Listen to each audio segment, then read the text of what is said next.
Alright, so for those of you just tuning in, we're about to spectate a 3v3 on the map Arabia as part of my weekly Twitch TV live streams. The topic of today's video is going to be the Pikemen unit. I'm going to be talking about the pros and cons of this unit, the type of situations where it's good, and how it matches up versus knights. If you're looking for more information on the game, definitely recommend that you guys check out the rest of the videos on my YouTube channel and or follow me on Twitch. I live stream there regularly. And if you follow me on Facebook and Twitter, you get updates on when I'm streaming next. The most important video I'd recommend that you'd watch, though, is my Night Rush tutorial, also in the description. So, without further ado, let's jump straight into the game. Looking forward to this one. I'm going to be talking about all of the various advantages and disadvantages of this unit, because I think it's an interesting one. Age of Empires 2 does not operate on a traditional combat triangle that we expect from similar strategy games, but rather it uses a system of soft counters, meaning that even though pikemen are supposed to be a counter to cavalry units, they actually don't always match up favorably versus knights, and knights are a central part of the Age of Empires 2 metagame. Thank you so much, Earththad of Stromgard. Thank you so much for subscribing. He says, love your YouTube. I finally got to catch your live stream. It's always a pleasure. Welcome, welcome. Hope to see you in the future.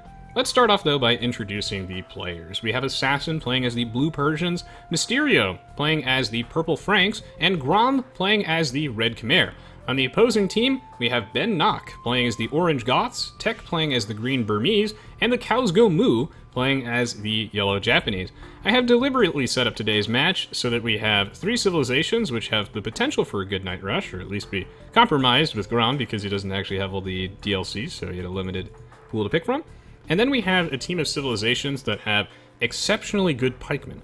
Of course, this isn't all the civs with exceptionally good pikemen, and that's something I'm going to go over here. During the first 10 minutes or so, we're going to talk a little bit about the unit, and then later on in the game, we're going to talk more about the specific strategy. The nice part about this, though, is that these players don't need to make pikemen at all during the game for it actually to be relevant, because a lot of what I'm going to mention is situations in which the pikeman is not so great. Thank God there was an out of sync there. I was a little worried for a minute. So, what is the first pro of the pikemen? Like I said, this is the unit that Age of Empires 2 does not operate in a traditional combat triangle. So generally speaking, you are not going to be trading one for one with these knights. The first pro of the pikemen is that obviously you can make it from the barracks. If you're making knights, unless you're the Khmer, which Grom actually conveniently is, you have to build a barracks first and then build a stable to start pumping out knights, whereas you can just build the barracks straight up. So that is actually a little advantage that the pikemen have. Also, of course, from a cost efficiency standpoint, the difference is astronomical. We're talking about 60 food, and then 75 gold for a knight is really expensive, and pikemen cost no gold at all. So, over time, in a large-scale engagement, and throughout your average course of the Age of Empires 2 game, you're going to be saving a lot of money. Gold is one of the most valuable resources in Age of Empires 2. It's finite unless you're playing a team game, and even then it's super costly to maintain that trade line from corner to corner. So you're going to have to use the market, rely on relics, trade carts. Gold's super valuable. It is easy to get in the early game, but overall, though, knights are super duper expensive, so it's one of the pros of the pikemen.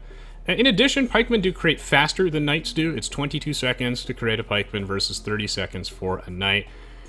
This sounds pretty good on paper, however, the main weakness of pikemen, well, there are a lot of them, is that the pikeman unit actually requires a lot of upgrades in order to be effective. Thank you, Reaper, for the $5. He says, this is funding for improving Resonance Bot. I appreciate it, because I don't make any money off that. And I gotta pay the bills, so thank you. That being said, I haven't updated Resonance, but I mean, I updated it super recently, but you know, I'll still be releasing like a big update later this year, and I still do update it regardless. It's a passion project for me. And yeah, I did get an update recently. Thank you, Reaper. So, pikemen need, obviously, the pikeman upgrade first. Spearmen versus knights is a horrible, horrible thing, and that's why knights are such a dominant, that's one of the many reasons why knights are such a dominant part of the Age of Empires 2 metagame, is that in your average game of Age of Empires 2, the pocket player is expected to go for knights because they happen to be fast, strong, good versus, you know, players who are in the feudal age. The player who's on the flank probably isn't in a position where they can easily go to the castle age, so they're probably going to be in the feudal age because they have to deal with rushes. They're so close to an enemy player. If they're still in the feudal age, spearmen get absolutely destroyed by knights. So you need to get the pikeman upgrade first, which takes a while to research, and it's a lot of food and a lot of gold down the drain. Meanwhile, while you're doing that, your opponent is massing up knights, inevitably gaining a military advantage over you. So that's a big thing.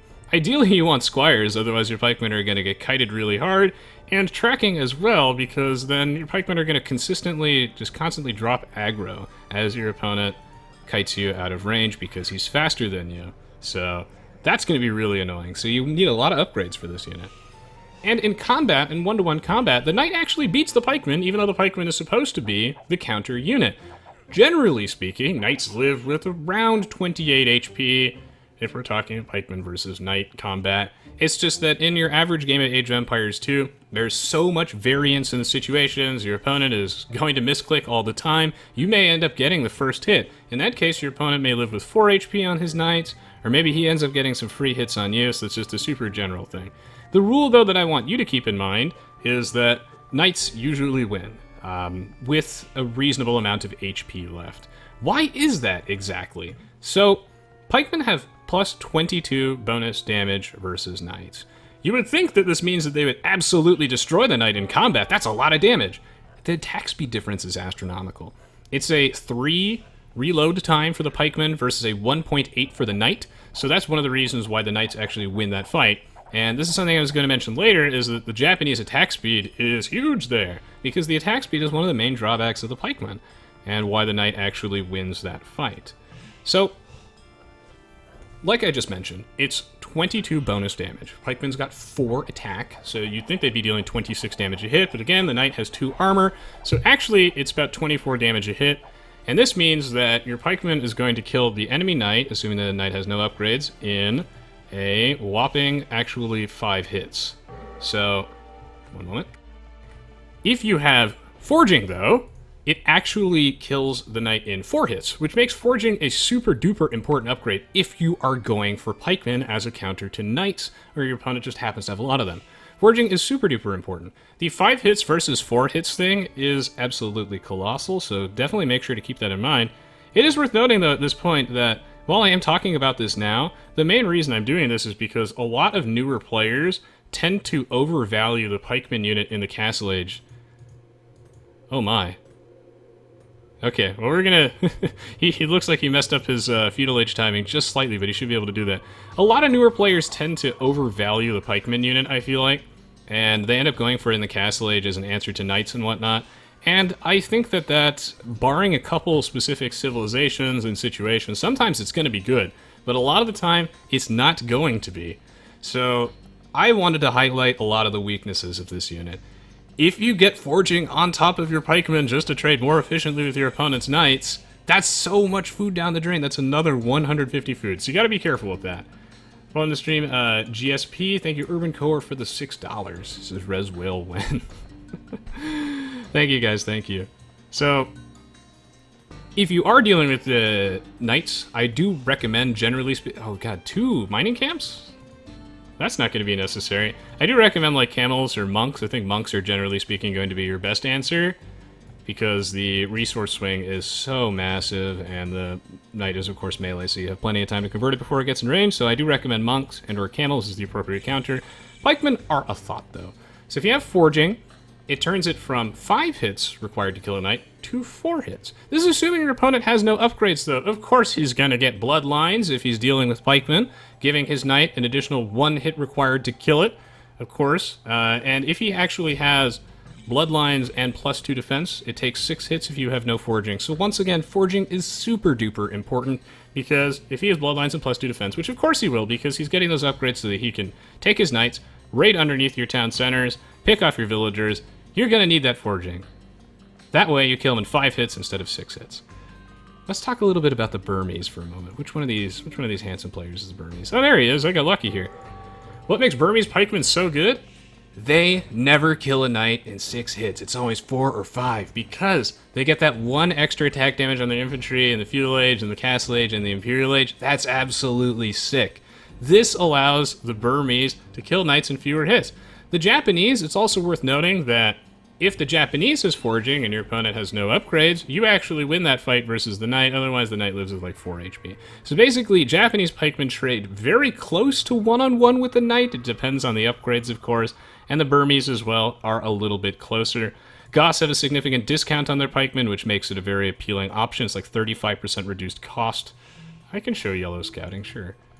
So 35% reduced cost is pretty darn good. There are a couple runner-ups, you know. Goths create 15% faster military units. The Aztecs have 15% faster creating military units. Goths have 20% faster working barracks, which helps you get your upgrades and create units.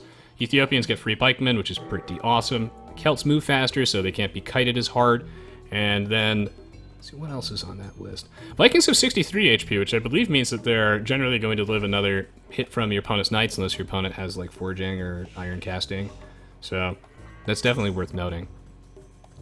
Overall, though, as you can see by all of these cons, the pikeman is the type of unit where you need a large enough economy to support it, and you need to have superior numbers over your opponent if you actually want to make it an efficient use of your resources.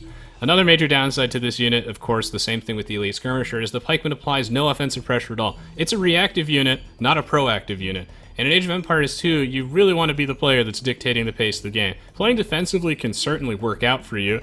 Thank you so much, Robo, for the 17-month resub. He says, Rez, think. And GRMPG says, Rez, glad to see Zero and T90 keeping alive, one of my favorite childhood games. Keep up the good work. Thank you, GRMPG. So, yeah. It's an interesting unit for sure. You're going to want a large economy to support it, because you're going to want superior numbers. But overall, though, it's a reactive unit. It's the type of thing where, let's say you beat up your opponent's army of knights. You're in his base. You got him. Now you're dealing 4 damage a hit. You would really think that getting hit by a pike would hurt a lot more than just 4 damage, but it so turns out you can be stabbed by a pike many times before you fall over. It takes more than 10 hits to kill a villager, more than 10 stabs. That's pretty ridiculous. So the pikemen, really crap offensive unit. If you're the Goths, you can always do something fancy, maybe mix in some Huskarls, but overall, I would not recommend making pikemen in the Castle Age as an answer to knights, unless you're one of those civs that happens to have bonuses for it or got a big enough economy to support it. If it's the early Castle Age, though, I really feel like you want to rely on monks, or maybe you want to make some camels or your own knights or mass crossbowmen as a way to deal with it. Another problem with pikemen, of course, is that, well, this is going to be kind of a little bit of a messy fight there, because he's going forward while he's being raided in his own base. Now I have to keep our eyes peeled with this one. So if you end up going for pikemen, this means you're on the flank, right? Because you're probably defending against the enemy knight rush. So the enemy pocket is in your base with knights. The enemy flank is in your base with archers.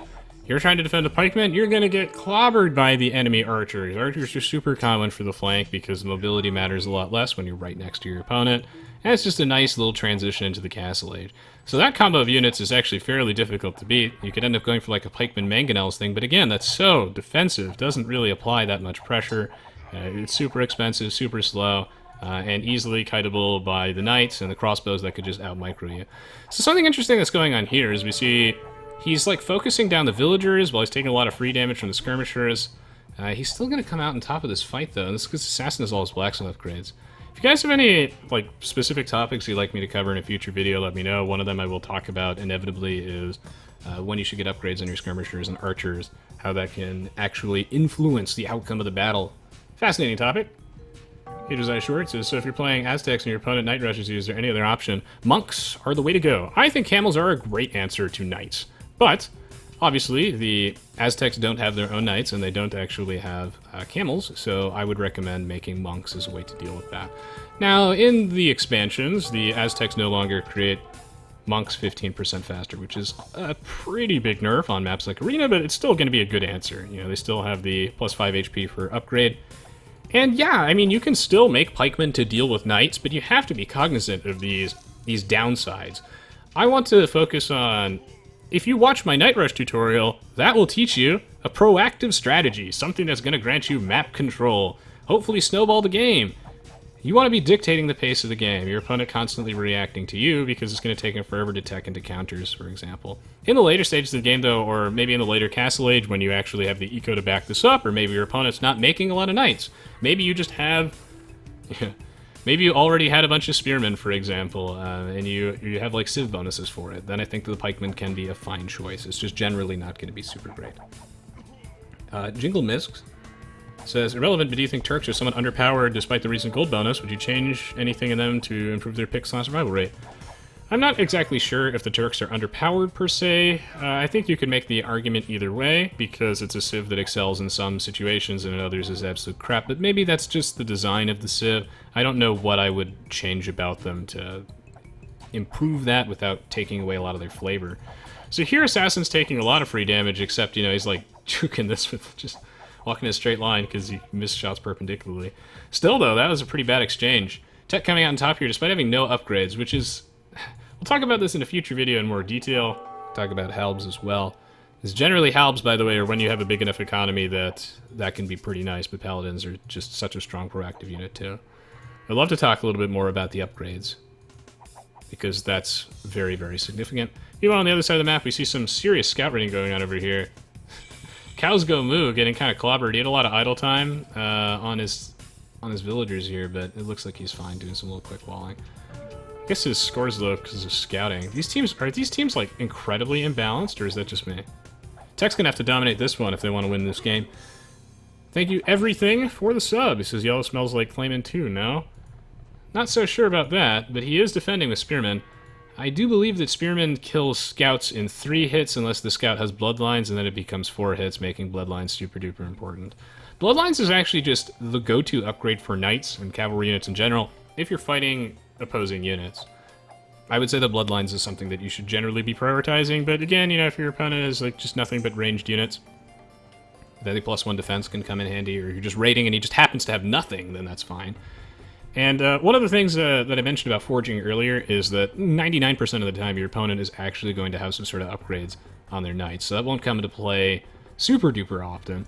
And it's also bears repeating that you're generally getting the defense upgrades on your knights because you want to have better raiding, so you can soak up those arrow hits, and also so your knights can survive, so they get in range to actually deal with ranged units like crossbowmen. Getting the defense upgrades on your knights versus pikemen is actually important. If you have bloodlines and +2 defense, it takes 6 hits instead of 5 to kill a knight. And this is huge, because most of the time when players are making pikemen, it's usually because they feel like they were caught off guard, and I see that generally they don't actually have forging. I've been caught without forging on my pikemen many times before, and as a result, those battles were super lopsided. This game might not be over though. Just the Cows Go Moo just has to survive. Ooh, denied, not gonna get in there. Looks like these spearmen are patrolling. Not being controlled very well, but we see here though that the spearman versus a scout, now that is a hard counter. You really, with these cavalry units, it's important to take advantage of their mobility, and it's good to see that Tech is winning this side. This game could be going places. You really have to take advantage of their mobility, particularly with cavalry archers, because cavalry archers are also like slightly less cost efficient than crossbowmen, so this movement speed there is going to be huge. Could also be a topic for a future video. This is Hugo PC asks, Resonance 22, would an army entirely made of monks be viable in the late game? Generally no, however I encourage you to do it for fun and for science, but I will tell you generally no. I'm the kind of guy that will suggest to you that you think outside of the box, you try all sorts of strategies, try going for things like Mongols, cavalry archers, but respect the metagame. There will be situations where all sorts of units, you know, like perhaps using pikemen on the defensive to deal with knights is going to be a good idea. But the metagame is that way for a reason, of course. So, no, I don't think mass monks is generally viable, but, you know, one of these days your opponent is going to be the Persians, and he's going to have... Okay, good, he's focus firing down the wall now so he can get in there. Maybe your opponent is going to have mass elephants of some kind, or he's just mono paladins, then yes, you will absolutely poop on his dreams. And then he's going to make some hussars, so you're going to want some pikemen. Hopefully that makes sense. So, what is going on in this game? So, I've noticed that Ben Nock did not get the memo, and he is not going for any units in the pocket. So this is absolutely terrible. And Ben, if he was on my Steam friends list, I whisper, "What are you doing, Ben?" So this is another reason why. So this just does not work. If you're in, this is what you would do on the flank if you're a baller, and not everyone is. If you're on the flank and you have no fear, you go for like the Resonance 22 troll build. You know, you got the defensive monastery, defensive barracks. You make some pikemen, you're putting down TCs. Maybe you build a siege workshop, you start making some mangonels. That's pretty sick, isn't it? Apply absolutely no offensive pressure, try and boom up. Here's the problem. Like, he's in the pocket. He needs to help his flank players. Like, right now, here comes the double knights. Tech's still in the feudal age. He needs help. Ben can absolutely... You cannot make Pikemen as your initial unit in the castle age. He's not even being raided. This isn't reactive Pikemen. This is the opening. Knights. He needs knights. He needs something to send to his friends. Or he can send the pikes. I don't really know. I also question the building the monastery before the town center if he's playing this defensively, but we'll see. Looks like he is actually going to send them in anyway. He's got iron casting, so this guy's trying to... Oh, that actually will matter here due to the upgrades, right? So we'll see. I mean, he's going to need squires and everything, which I think he's got them. Defensive pocket pikeman, though, is like a recipe for disaster. I would not recommend it. It's really only an option if you're on the flank, and even then it's situational, and I recommend monks and camels, and now there's always a hole. Always a hole. Poor cow goes moo. Needs pocket player badly. Those of you who played Gauntlet Legends. Yellow needs food badly. Yellow is about to die. This is pretty ugly. I do not like this situation at all. So he's like totally 100% screwed right now. Ben knock. Knights where? Alright, here comes the stable. We're good to go. Player 8 has joined the game. Meanwhile, Tech is about to get grommed. Here comes the Khmer Night Rush. Now the Khmer... Their Night Rush is interesting because they don't have to build the barracks. They can actually go straight for the stable. Now, he did this anyway because, again, he's a baller, but you don't have to do this. I actually wonder if he meant to do this or not, and this is a legitimate downside of the Khmer, in which sometimes you will want that barracks, maybe to make a few defensive pikes, and you skipped it because you were going for knights. So, it's always food for thought. Whew. So many knights coming out from these guys. I told them, though, that they didn't need to go for those specific units. I was going to talk about it anyway. But yeah, this is a great example of why this is not a good idea. Although sometimes it will work, and when it does, please do give me a phone call. I'd love to hear it. Generally, this is just... If you're in the pocket, you need something with mobility, something proactive. You need to be applying pressure, helping your teammates. I mean, poor Yellow is doing fine, but apparently... I mean, we see here that spearmen do not trade favorably with knights unless you have a metric fuckton, which is the scientific term. You are able to come out on top here. I have not done the spearman calculations, and oh, he's boxing him in. Is this the sick play? I mean, this is almost a sick play right here. We're seeing... Actually, Yellow consistently is... He has the makings of a very good player. He is getting ganged up on, though. Oh, this is so bad. He's getting ganged up on, though, but, you know, he knows the quick balling. He generally has the game plan going on here. He's making the right units. Yellow is the type of player where, with enough practice, I think could be really good. But, again, this is not that efficient, even though he has so many of them, and this is just, not that proactive from Orange. Now he's putting on a archery range. Now, it is 30 minutes in the game, so you actually do have the economy to support a wider variety of units at this point. But, you know, going for the resinous bot approach of having a well-balanced army can be difficult to sustain early on. You need all sorts of different resources for a barracks, archery range, and a stable, and you need all the upgrades for each of them so not to suck. So we'll have to see. Iron casting, though. Not bad, not bad. So this guy's in deep, deep, deep trouble. The defensive pikemen are kind of nice here, but they're not being controlled very well. And Yellow just needs to get to castle age, but I think he's actually just going to die. Meanwhile, Grom is getting absolutely huge. Go to his perspective. 104 population. Absolutely disgusting. Here comes the Ballista Elephant. I think that this unit does not actually have an attack bonus versus the Spearman line, if I do recall. Well, one interesting thing that I've learned recently is that I believe Scorpion units have an attack bonus versus all elephants. And that actually completely explains why they are used commonly in death matches and answer like mass war elephants. I knew they were good there, but I didn't know that they actually had like that much of an attack bonus. I always had a hunch, though. This is an interesting unit. So, if your opponent is making ballista elephants, what should you do? No, the answer is not uninstall the game. The answer is monks. Monks hard counter this unit. I know it's not a horse, but they both have 4 legs. And if you use your imagination, you squint your eyes hard enough, or you're on enough drugs, they can look similar. So basically, make monks.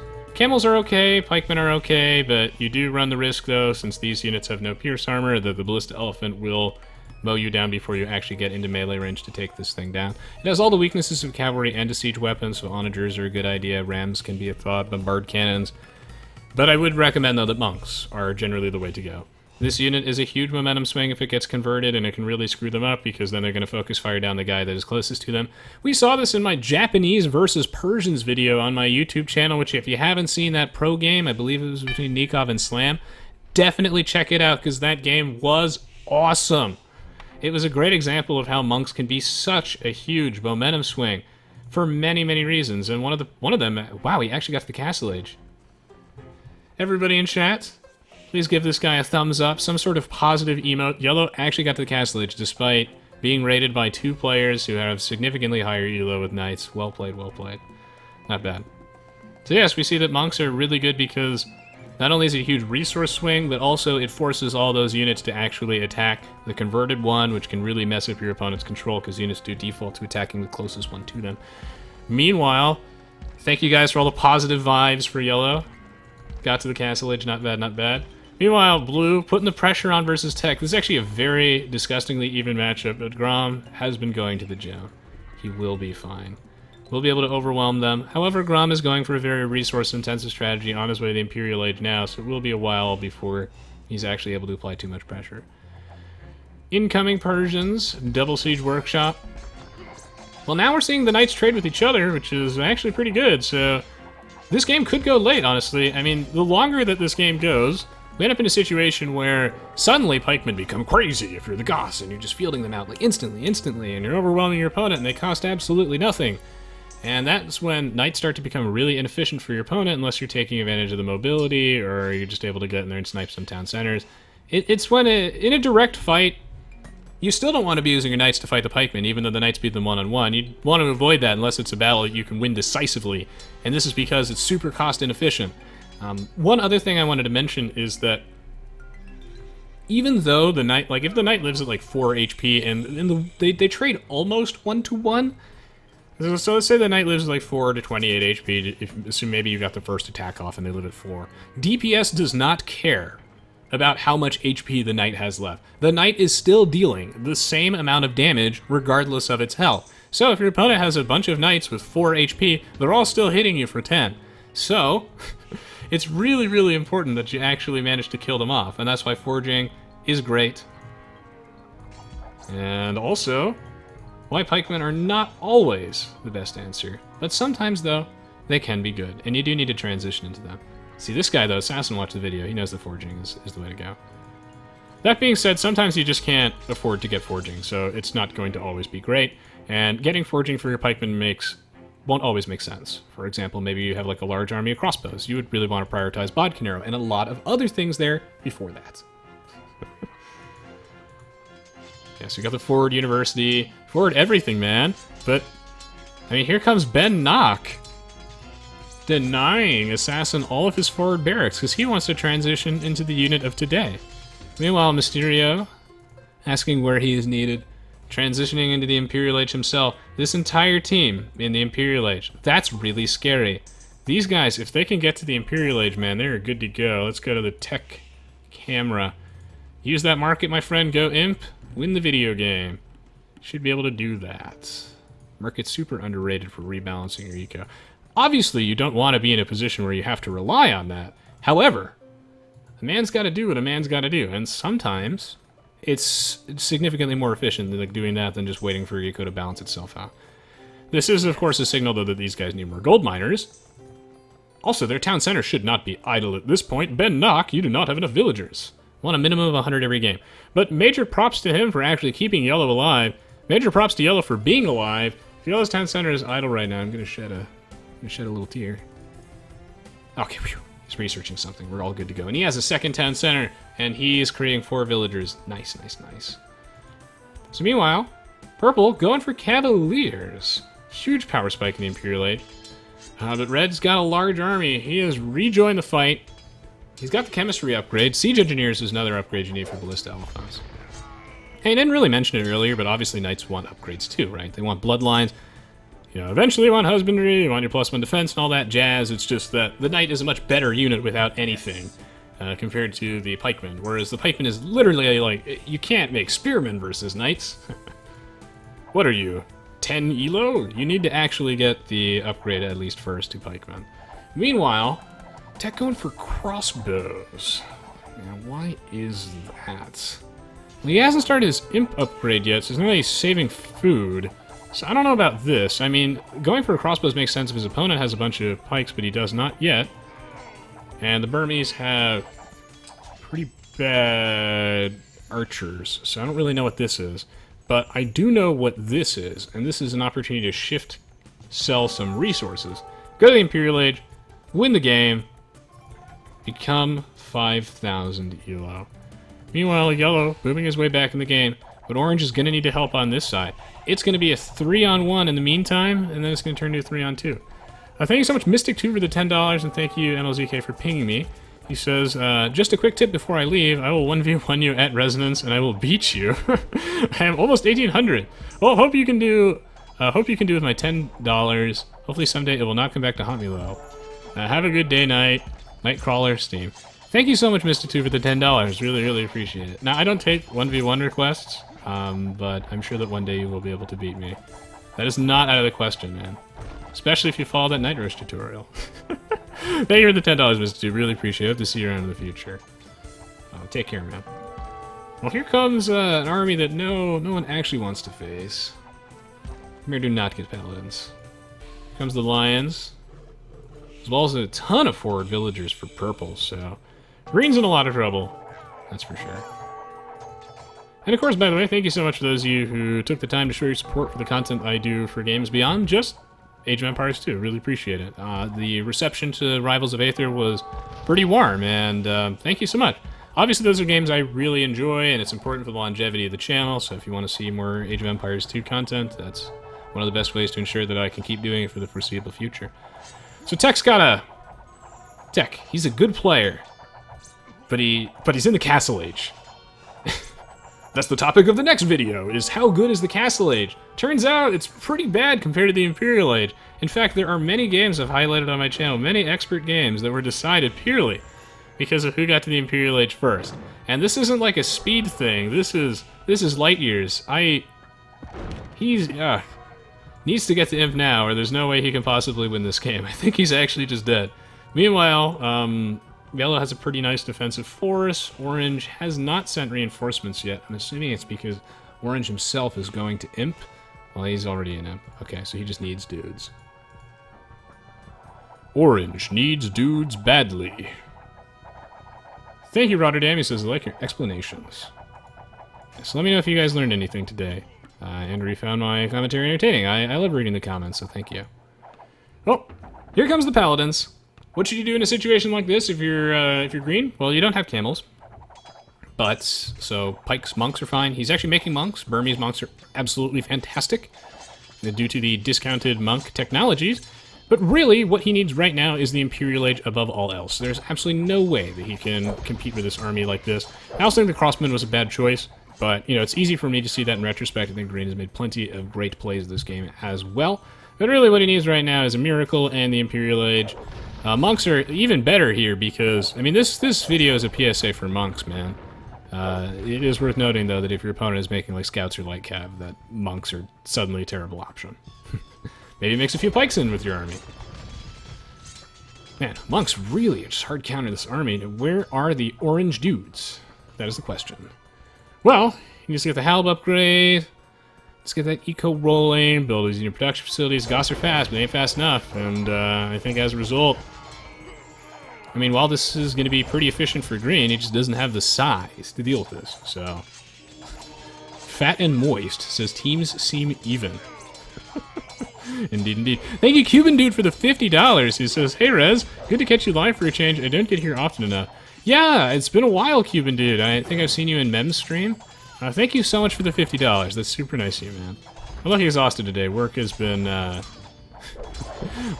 quite tiring, but I always find time to stream, so I really appreciate it. Thank you. Oh me, oh my.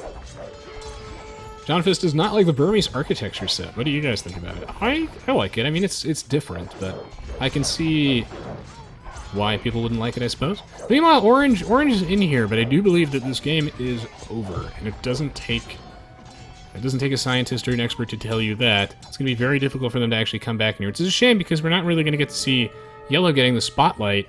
You know, he's got his castle coming up. He's got his eco booming up.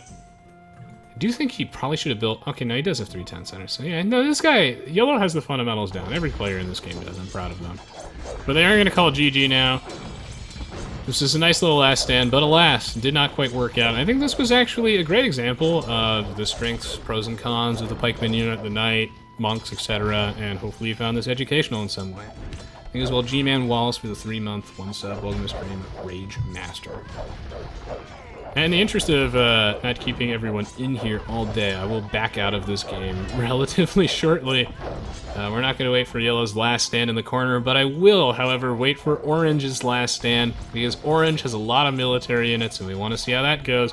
Meanwhile, Yellow's going in there. I mean, this is value because you already happen to have all the spearmen from before, and the extra attack speed is pretty nice. Pretty nice.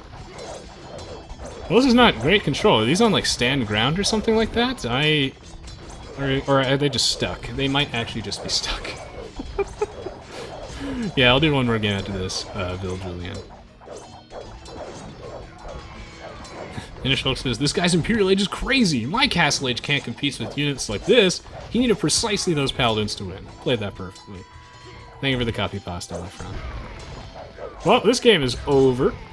Here comes Orange with the Knights. I mean, again, this is an efficient trade, but there's no way he can win this game at this point. But it is just fun to see these units slap each other a little bit. This is one of the great ways, one of the great situations for Ballista Elephants, actually, when you're fighting in a narrow choke point like this. He's not really taking advantage of this, but the pass-through damage when... Look at this unit pathing. This is just beautiful. This is modern art. That would be super-duper efficient. He's not taking advantage of this at all, but you have to trust me here. This choke point of the pass-through damage is pretty rock solid. And Ben Nock is totally dead. We'll watch one last battle. Dark Wolf asks what units counter Paladins the best. Halberdiers, you have a pretty good economy for it at that point. It's the same thing. Halberdiers, heavy camels. Monks can be good, but monks become worse in the Imperial Age. Your opponents are probably going to be fielding out Hussars. You need so many upgrades for the monks, and yeah, at that point, it's harder to use the monks offensively. Like, they're probably going to have faith, they could have heresy, etc., so that could be pretty bad for you.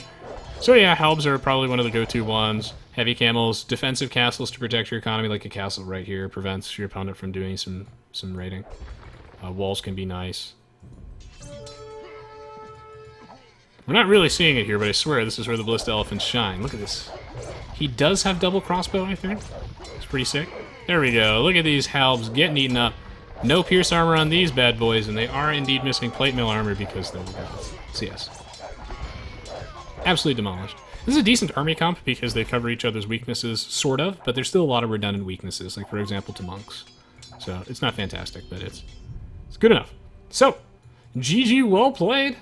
All the players in this game have a great grasp of the fundamentals, and in the end, this was a little closer than I thought it would be, so I'm actually pleasantly surprised with it. GG, well played. Damn, look at that KD on Grom. 94 buildings lost for Tech. Poor Tech, man. The 10 units converted. Pretty big resource swing.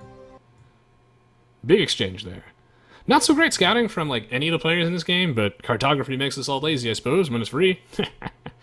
It's a great way to boost your score, though, by scouting around. So if you guys want to... If all the players in this game want to look better without being better, try and scout around the map. Get that map explored up. I believe you get 10 points per 1% of the map explored. So while you could have your teammates do it and you could focus on other things, instead of winning the game, if you do scout the map, you look better. It is, of course, more important to focus on doing things that actually proactively win the game and help your team, so if scouting around the map is not something you're comfortable doing with hotkeys and it takes your attention away, don't do it. But that's another thing that made Grom look so strong, in addition to him just being super strong. Only Grom and Assassin, they actually both had the same amount of villagers. We have 3 players in this game with more than 100 villagers, so good on Tech to have such a large economy, but I'd say Ben Nock and Yellow's ecos was too small. Particularly Orange's. I mean, Yellow had a big excuse because he had the slowest Castle Age and he was attacked really, really heavily. And now I know that Goths units don't cost that much, but I think Ben Nock could have come to aid tech a little bit sooner if he actually had more villagers. Then he would have had more money in the bank. It's money in to get money out faster. Then he could have made helps faster, helped his teammates, so this is just not enough to constantly sustain military production, even as the Goths. So if Ben-Nock makes more villagers, he's going to be the next the Viper, I think. And yeah. Calgo's move's got good foundation, too. Never research Carto and get 100% map exploration. You gotta get Carto anyway. You gotta. Yeah, Vil Julian, but you have to wait for me to actually do the drawing. So yes, GG well played. Hope you guys enjoyed watching this one. If you did, got plenty more Age of Empires 2 content on my YouTube channel, as well as videos for other games. I do encourage you guys to take a moment to follow me on Facebook and Twitter. I've been trying to use those more often. It's a great way to find out when I'm streaming next, as well as to get interesting insights into my life. So please do give those a look. Everything you need and more is in the video description below. Live stream schedule on Twitch. And for those of you watching live, we'll be right back. We're going to do one more game after this. So stay tuned, stay tuned. Don't go anywhere. Another game on the way.